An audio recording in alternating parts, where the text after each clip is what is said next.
আহমেদ ও তাফরিন। আসসালামু আলাইকুম। আপনারা সবাই কেমন আছেন? আপনাদের দোয়া এবং আল্লাহর আশিস রহমতে আলহামদুলিল্লাহ দিনকাল ভালো যাইতেছে, ভালো আছি। তো আজকে অনেক কিছু ভেবেই মনটা অনেক খারাপ আর কি।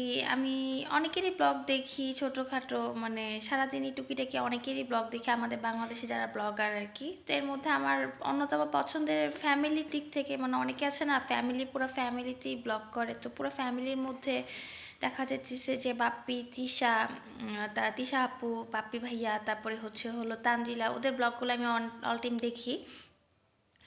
তো বাপ্পি ভাইয়ের মা আর কি এক হিসেবে আমার দাদির বয়সী। তো সে গতকালকে রাতে 1টা বাজে ইন্তেকাল করছেন, তা দেখে খুব খারাপ লাগলো। আর তাকে আমার মানে প্রচণ্ড পরিমাণে ভালো লাগে। মানে এই বয়সে সে এতটাই স্ট্রং ছিল এবং সব কিছু একা হাতে হ্যান্ডেল করতো, সব কিছু একা হাতে গুছিয়ে রাখতো, পুরো ফ্যামিলিটাকে সুন্দরভাবে ক্যারি করতো, এটা আমার খুব ভালো লাগতো। তো আমি মানে শুনে পুরো মানে হতভম্ব হয়ে গেছে। আমি ভাবতে পারিনি যে আন্টি এত আগে ইন্তেকাল করবেন। তো সবাই তার মাগফিরাত কামনা করবেন এবং তার জন্য রইল অসংখ্য দোয়া আমার পক্ষ থেকে। আর দোয়া করি যাতে আল্লাহ তাকে জান্নাত নসিব করুক, আমিন।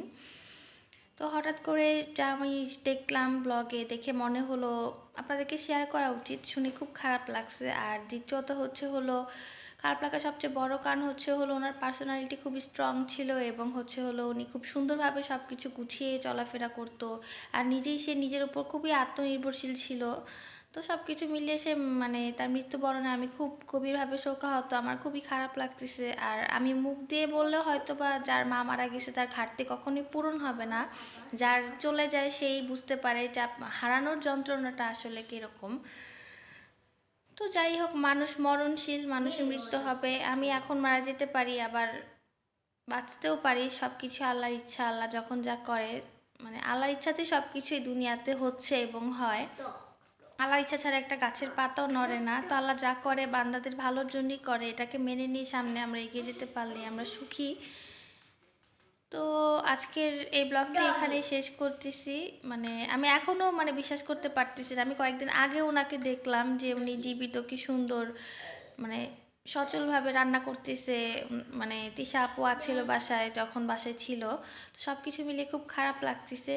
তো আমি তো আমার পক্ষ থেকে অনেক দোয়া করি আন্টির জন্য, যাতে আন্টি জান্নাত নসিব হয়। আপনারা সবাই অবশ্যই দোয়া করবেন। তো আসসালামু আলাইকুম।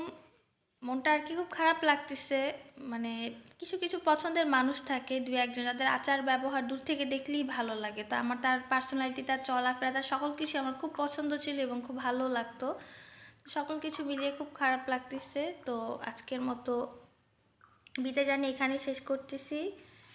তো সবাই ভালো থাকবেন, সুস্থ থাকবেন। আসসালামু আলাইকুম।